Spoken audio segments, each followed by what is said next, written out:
বাংলাদেশের হৃদয়ের 18 কোটি মানুষের হৃদয়ের স্পন্দন জনাব তারেক রহমান। বন্ধুরা আমার, এই বিএনপি আমি যখন 2001 সালে আমি প্রথম এইখান থেকে আপনাদের কাছ থেকে নির্বাচন করি। আমি দীর্ঘ 40 বছর রাজনীতিতে, 10 বছর আমি ছাত্র রাজনীতি করেছি, আর 30 বছর আমার এই জাতীয় কঠিয়াঘাটা। 1996 সালে আমি কঠিয়াঘাটা বিএনপি সাধারণ সম্পাদক ছিলাম। 2001 সালে আমি কঠিয়াঘাটা বিএনপি সভাপতি ছিলাম।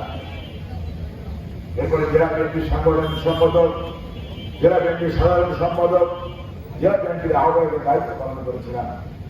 যখন ছাত্র দল করতাম, তখন সরকারি সুন্দরবন আদর্শ মহাবিদ্যালয় ছাত্র দলের নাম বলার মতন লোক ছিল না। কয়েকজন মানুষদের সাথে নিয়ে ছাত্র দল করেছিলাম। আর সেই কলেজ থেকে আমার যে কলেজে আমি পড়তাম, ওই কলেজে 40% হিন্দু ভোটার ছিল, 60% মুসলমান ভোটার ছিল। বন্ধুরা আমার, ওই কলেজে আমি আমার প্যানেলের থেকেও আমি 563 ভোট বেশি পেয়েছিলাম।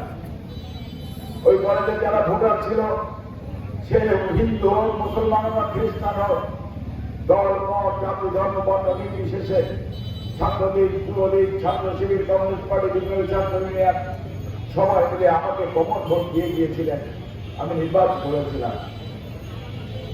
আমি যখন জেলা থেকে আমাকে 96 সালে কঠিয়াঘাটা বিএনপি চালানোর দায়িত্ব দেওয়া হয়েছিল, তখন আমি মনে করেছিলাম আমার এই অঞ্চল হিন্দু অধ্যুষিত অঞ্চল।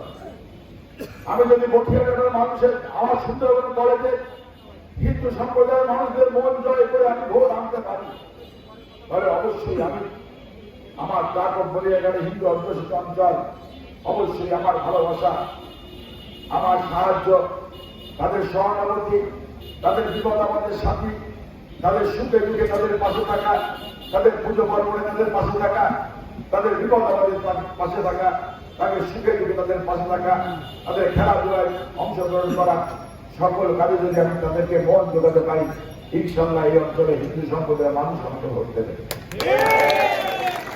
আমার সেই দিন শপথ নিয়ে আমি 2001 সালে নির্বাচন করেছিলাম। আমার পার্টির চেয়ারম্যান তারেক রহমান বলেছিলেন, এজাজ তুমি কি 5,000 ভোট পাবা?